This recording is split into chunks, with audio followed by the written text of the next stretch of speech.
Bueno, buenos días, buenas tardes o buenas noches. Esto claramente depende del momento en el que estén viendo este video, pero resumidamente vamos a estar siguiendo el hilo que traíamos del video pasado. Vamos a hablar de todo lo relacionado a las organizaciones, a su cultura, pero más específicamente vamos a estar hablando, tocando el tema de los retos contemporáneos en el análisis de puestos y la selección de talento. ¿Qué ocurre realmente de manera interna o a nivel interno cuando se lleva a cabo todo este proceso? ¿Qué son las cosas más minuciosas en las que muchas veces pasamos por alto? ¿Qué ocurre realmente en las organizaciones cuando se quiere llevar a cabo o se están preparando para llevar a cabo un proceso de selección o un proceso de reclutamiento propiamente dicho, ¿no? Por eso hoy quiero invitarlos a reflexionar sobre un aspecto que, aunque muchas veces se da por sentado dentro de los recursos humanos y todo ese departamento, en realidad es uno de los pilares básicos de toda organización, ya que como hemos aprendido, el alma de una organización, de una empresa, realmente la estructuran las personas que trabajan en ella, ¿no? La manera en que analizamos, en la que seleccionamos, en la que se llega a desarrollar el talento, en un mundo que, como les he dicho antes, cambia repetidamente y muy rápido. Siento que los seres humanos nos caracterizamos también por esta característica en específica, forma gran parte de nuestra idiosincrasia. Eh, Tecnologías que surgen de manera disruptiva, siempre están surgiendo nuevas tecnologías, nuevas tácticas que implementar, transformaciones culturales y expectativas completamente distintas. Es necesario revisar cómo estamos entendiendo los puestos de trabajo y sobre todo cómo estamos captando a las personas que ocupan dichos roles o que aspiran, en este caso en específico, a ocupar estos roles. Porque detrás de cada proceso de reclutamiento y análisis de puestos existe una gran pregunta. ¿Estamos realmente alineando las necesidades de la organización con las capacidades humanas o estamos repitiendo métodos que hoy en día se consideran obsoletos? Pues bien, a lo largo de esta disertación, por así decirlo, vamos a recorrer aproximadamente unos 8 ejes principales que nos ayudarán a comprender por qué algunas organizaciones son capaces de prosperar mientras que otras se estancan o, mejor dicho, fracasan cuando intentan innovar en sus procesos de selección y en la gestión de talento. Primeramente, quiero preguntarles por qué muchas organizaciones fallan al actualizar procesos de reclutamiento. ¿Por qué creen que esto sea? Quiero que lo piensen por un momento y es una de las cosas que pueden opinar ya luego cuando hagan el comentario, ¿no? Comencemos con uno de los factores más determinantes, que también es nuestro primer eje, la gestión del cambio. Muchas organizaciones tienen la intención de modernizar sus herramientas tecnológicas, de utilizar análisis de datos, incorporar siempre nuevas técnicas y también rediseñar perfiles de puestos. La intención está, claramente. Pero en cuanto a la ejecución, esta queda un poco a medias, por así decirlo, ya que se quedan a medio camino en la ejecución de todo este proceso, en la implementación del proceso.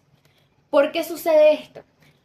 Pues bien, John Kotter, en 1997, en su famoso modelo del cambio organizacional, señala que la mayoría de los proyectos fracasan no por cuestiones técnicas, sino más bien por una resistencia cultural que no se apacigua del todo.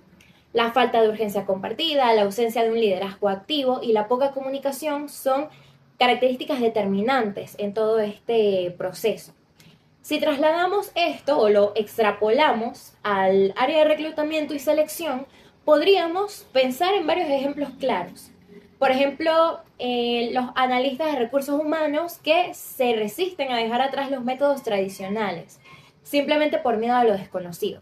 También la falta de capacitación en herramientas digitales nuevas o literalmente herramientas innovadoras, por así decirlo. Simplemente porque en algún grado los mandos medios pueden sentirse amenazados por la transparencia que puede llegar a traer un proceso moderno. También podríamos pensar en una dirección que pide implementar cambios, pero que realmente no los deja a la mano, no ofrece los recursos, ni la guía, ni el seguimiento necesario para capacitar a sus trabajadores. Todo esto genera un terreno donde el cambio se vuelve súper superficial. Se actualizan los formatos o las plataformas, pero realmente a nivel interino, a nivel base, no se transforma la cultura, ¿ok?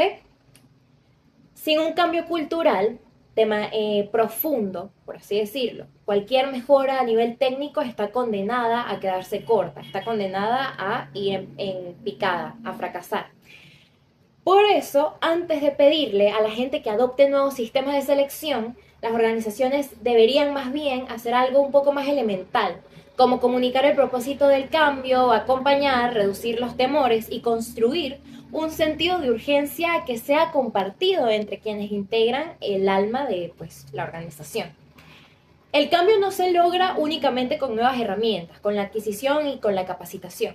Se logra con personas listas para usarlas y que comprendan realmente por qué son necesarias. Esta idea nos conecta con el siguiente punto. El lado invisible que puede llegar a distorsionar un análisis de puestos o que puede llegar a incidir en gran medida en todo el proceso de reclutamiento.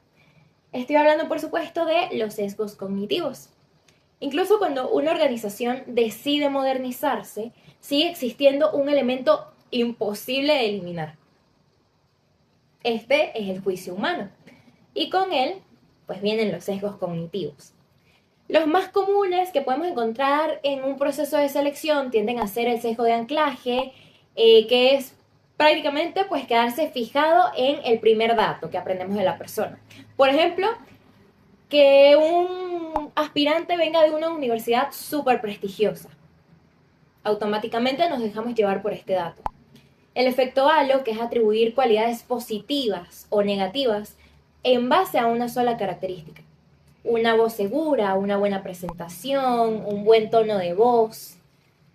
También tendríamos el sesgo de confirmación.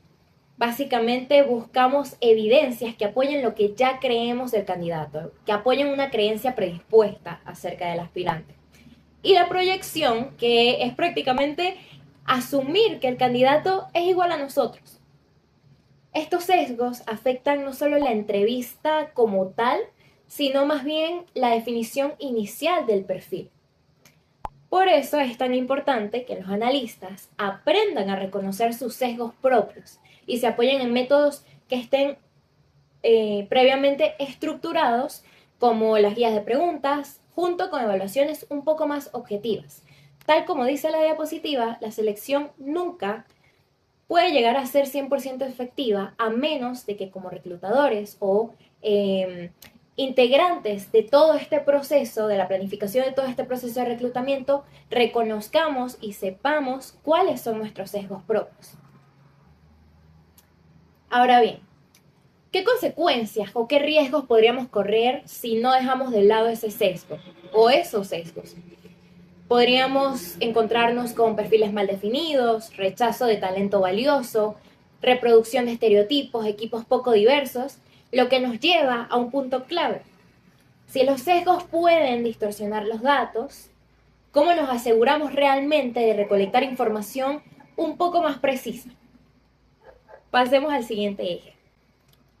En cuanto a la metodología de datos, analizar puestos en entornos cambiantes a veces puede ser un poco, ¿cómo decirlo? Puede ser un poco abrumador, ya que hoy en día las organizaciones ya no pueden simplemente conformarse con los métodos estáticos tradicionales de los análisis de puestos. No basta una simple entrevista con el líder ni un cuestionario de funciones anual. Los roles cambian demasiado rápido. Por eso, hablamos de la combinación entre métodos tradicionales y métodos modernos, dentro de lo que ahora se conoce como analítica del talento o en inglés People Analytics. Los métodos clásicos, como las entrevistas estructuradas, la observación y el análisis documental, siguen siendo sumamente útiles y realmente siguen siendo usados, pero hoy en día llegan a convivir con herramientas un poco más avanzadas y enfoques un poco más dinámicos que complementan y enriquecen todo este proceso. como por ejemplo los sensores de actividad, los análisis predictivos, los softwares de seguimiento de tareas, la revisión automatizada de competencias o la minería de datos sobre roles, también conocido como job mining. ¿Qué es el job mining? Este básicamente, directamente de su traducción, es una técnica basada en minería de datos, donde distintos algoritmos analizan grandes volúmenes de información proveniente de descripciones de puestos, de bases de datos del mercado laboral, de tendencias o competencias emergentes, de sistemas de correlación entre roles, entre habilidades y entre desempeño también. El objetivo realmente de todo esto es identificar patrones y anticipar qué habilidades se están volviendo críticas al día de hoy, en la actualidad. Qué habilidades podrían llegar a beneficiar a la empresa no solo en el presente, sino también en un futuro. Incluso antes de que la organización lo perciba propiamente dicho internamente. Por ejemplo, una empresa quiere actualizar un puesto de analista de marketing. El job mining muestra que las organizaciones más competitivas ya no buscan únicamente el manejo de redes sociales, sino también análisis de datos, una capacidad de storytelling, dominio de herramientas de automatización. Estos son puntos clave que van a buscar o que van a incluir para el perfil del candidato. De esta manera es como recursos humanos puede llegar a redefinir el perfil basándose en las tendencias reales y actuales y no únicamente en intuiciones o percepciones aisladas. Esto nos abre una pregunta muy importante. Si los puestos cambian tan rápido que nos los ocupan, ¿también están cambiando? Pasemos al siguiente. Para hablar de diversidad generacional, debemos saber o debemos pensar un poco en cómo influye el análisis de puestos y el sourcing. Hoy en día coexisten unas 4 generaciones con expectativas totalmente distintas. Tenemos los baby boomers que valoran la estabilidad, el compromiso y las jerarquías claras. Por otro lado tenemos a la generación X. Ellos prefieren un poco más de autonomía, un poco más de equilibrio y de claridad entre los roles asignados con sus pares. Los millennials, por su parte, buscan un propósito constantemente, retroalimentación y crecimiento, mientras que la generación Z necesita de flexibilidad, necesita de inclusión, de innovación y de rapidez. Nos gustan las cosas rápidas, de allá para allá. Esta diversidad tiende a afectar directamente las competencias requeridas, el análisis de puestos, las estrategias de sourcing, porque cada generación busca empleo en canales diferentes. Pero a medida que incorporamos herramientas más avanzadas, que nos capacitamos para usarlas, aparece un nuevo desafío crucial. Estoy hablando, por supuesto, de todo lo relacionado a la ética, a la tecnología y al proceso legal en lo que pues, se refiere propiamente dicho. Los límites, los riesgos, la responsabilidad humana son cosas que debemos de tener sumamente presentes al momento, no solo al momento de hacer todo el proceso de reclutamiento pues, de personal, sino a lo largo de nuestra estadía en la organización. La tecnología promete procesos mucho más rápidos, creo que todos lo sabemos, pero también trae riesgos que no podemos ignorar, a pesar de la precisión que nos puede llegar a ofrecer. Los sistemas como el job mining, el análisis predictivo, los algoritmos de screening, la evaluación automatizada de video y la inteligencia artificial de recomendación de candidatos pueden llegar a generar problemas seriamente graves si no se utilizan con la responsabilidad debida. Entre los riesgos más comunes podemos encontrar la discriminación algorítmica, la opacidad y la falta de explicabilidad, la invasión de privacidad que tiende a recolectar datos sensibles sin consentimiento adecuado y la deshumanización del proceso también. Esto es directamente pues reduce a las personas a simplemente coincidencias porcentuales o simples estadísticas. Por otro lado, tenemos la responsabilidad difusa. Quiero que piensen en esto. Cuando un algoritmo discrimina, ¿quién responde realmente a esa discriminación? Les dejo esa pregunta. Por eso, Hoy se exige lo que respecta a supervisión humana obligatoria, auditorías éticas periódicas, transparencia, consentimiento informado y límites claros establecidos, por supuesto, sobre qué datos pueden llegar a usarse, de qué datos se puede llegar a disponer.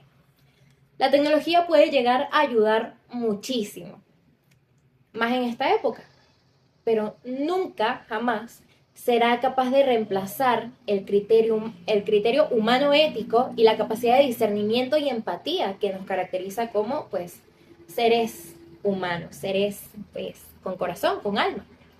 Naturalmente, esto nos lleva a pensar en cómo hacer que el análisis de puestos sea realmente útil en un contexto y un proceso tan pero tan complejo. Por eso, el análisis de puestos como una herramienta viva solo tiende a ser útil si se encuentra en constante actualización. Se revisa, se adapta a los cambios internos y externos, a los cambios culturales o regionales. Lo contrario, tratarlo como un documento burocrático que se llena o se actualiza una vez al año, una vez cada 2 años, una vez cada 5 o hasta 10, hace que pierda la relevancia y sobre todo que desconecta recursos humanos de la realidad cotidiana, de los cambios actuales. Esto afecta directamente a la empresa o a la organización a largo plazo, claro está. Un análisis vivo implica una revisión continua, una retroalimentación constante de los empleados y por parte de los empleados. Actualizaciones basadas en datos reales del puesto por quienes pues han pasado por ahí. También una alineación de los cambios o con los cambios estratégicos y flexibilidad, más que todo, para poder reformular competencias según el entorno al que se esté adaptando este puesto. Para entenderlo un poquito mejor, tenemos el siguiente ejemplo, usando el modelo del escarabajo. Nuestro tema central, como pueden ver, es el análisis de puestos desactualizado. Existe directamente una desconexión con la realidad organizacional venezolana. En el primer nivel tenemos, podríamos tomarlo como factores generales, las primeras patitas del escarabajo. Factores económicos como inflación o los cambios en costos laborales o costos en el día a día, cambios sociales como la migración de profesionales y las nuevas expectativas generacionales, cambios organizacionales, caracterizado por un liderazgo rígido y una falta de retroalimentación. Y factores tecnológicos, esto en lo que respecta a digitalización acelerada o todo lo relacionado al teletrabajo. En el segundo nivel o en la segunda patita podemos encontrar, en cuanto al económico, podemos pensar en salarios no ajustados a la inflación o que la empresa ofrezca beneficios poco competitivos al aspirante. En cuanto a lo social, sabemos que existe una migración enorme de talento joven aún en la actualidad, lo que demanda un poco más de flexibilidad a nivel laboral. En cuanto a lo organizacional, los puestos definidos como documentos burocráticos son algo que, pues, es lo que veníamos hablando, justo lo que veníamos hablando. Esto afecta no solo en el presente, en la actualidad de la organización, para, pues, llenar ese puesto de manera idónea, sino también a largo plazo. En cuanto a lo tecnológico, nuevas competencias digitales que no puedan ser incluidas en los perfiles o también la ausencia de adaptación por parte de la empresa al teletrabajo. Esto ocurre en casos donde la organización o el líder, que es quien realmente estipula qué quiere para ese puesto, esto lo vamos a ver más adelante, tal vez le tiene miedo al proceso de transparencia que pueda implicar integrar nuevos métodos. Para la empresa, esto representa una pérdida de competitividad, una rotación elevada, puede presentar baja productividad. Y para los empleados, una desmotivación constante por la falta de desarrollo profesional. El debilitamiento del capital humano es menor en cuanto a la capacidad de innovación. Es debido, mejor dicho, a una baja capacidad de innovación, pues significa debilitamiento del capital humano, mejor explicado, ¿no? Este ejemplo o este pequeño esquema muestra cómo un análisis de puestos que se mantiene vivo permite detectar o nos permite realmente pensar en cómo conectar estos cambios reales, cambios económicos, cambios sociales, cambios organizacionales y tecnológicos, y evitar que la empresa se desconecte por completo de su entorno. En nuestro país existe una fuga de talento, esto no es un secreto para nadie.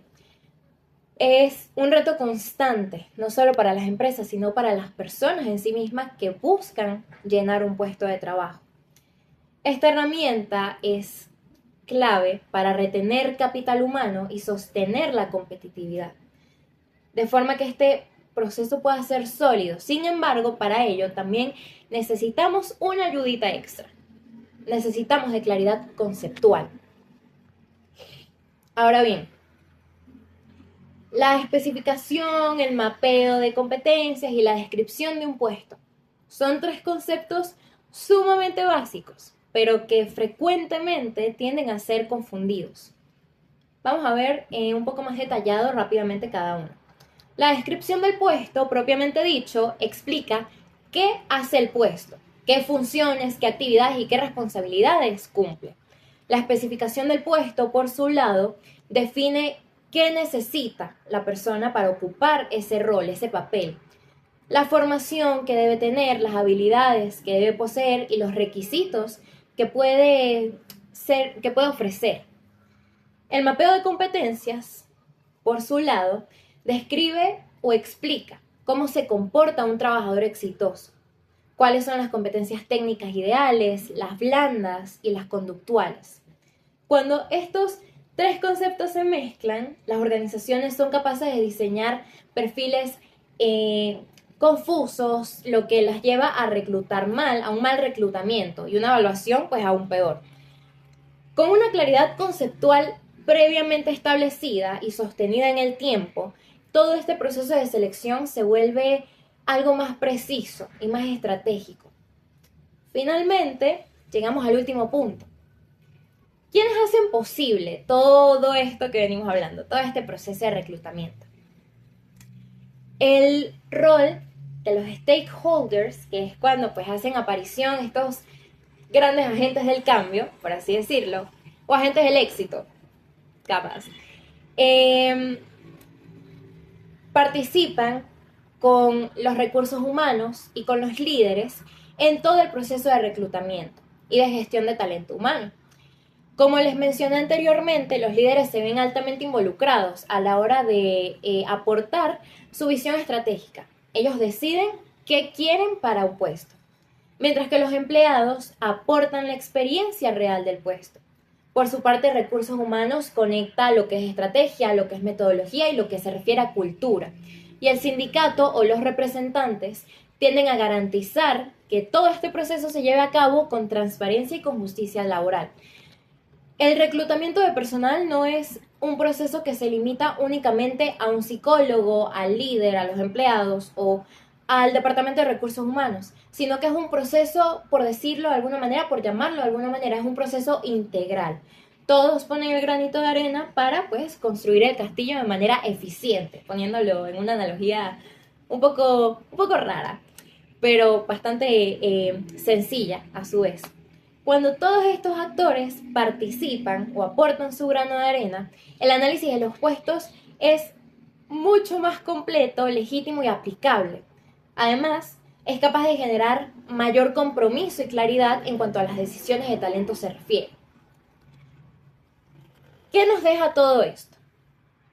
Esta es una pregunta que pues también pueden llegar a responder por ustedes mismos, pero por mi parte considero que podríamos decir que a grandes rasgos el análisis de puestos, los procesos de selección, dejaron de ser procesos meramente administrativos hace mucho tiempo.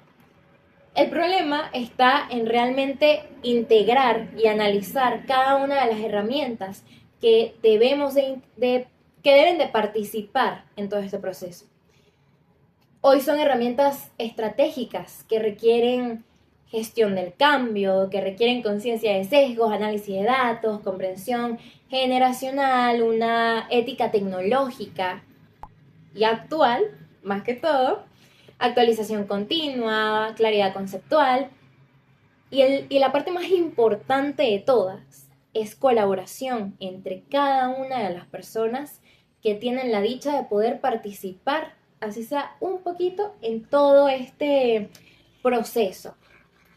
Cuando todos los elementos se integran, la organización no solo está trabajando o está armando o desarrollando un proceso para contratar simplemente personal, para reclutar personas para un puesto. Está construyendo bloque por bloque su futuro, adaptándose y evolucionando al mismo tiempo. Muchas gracias por su atención, primero que todo, y acá les dejo las referencias usadas para, bueno, las referencias que me ayudaron bastante a poder armar toda esta disertación y en gran medida a educarme primeramente sobre todo este tema tan importante y tan vital pues en el área organizacional.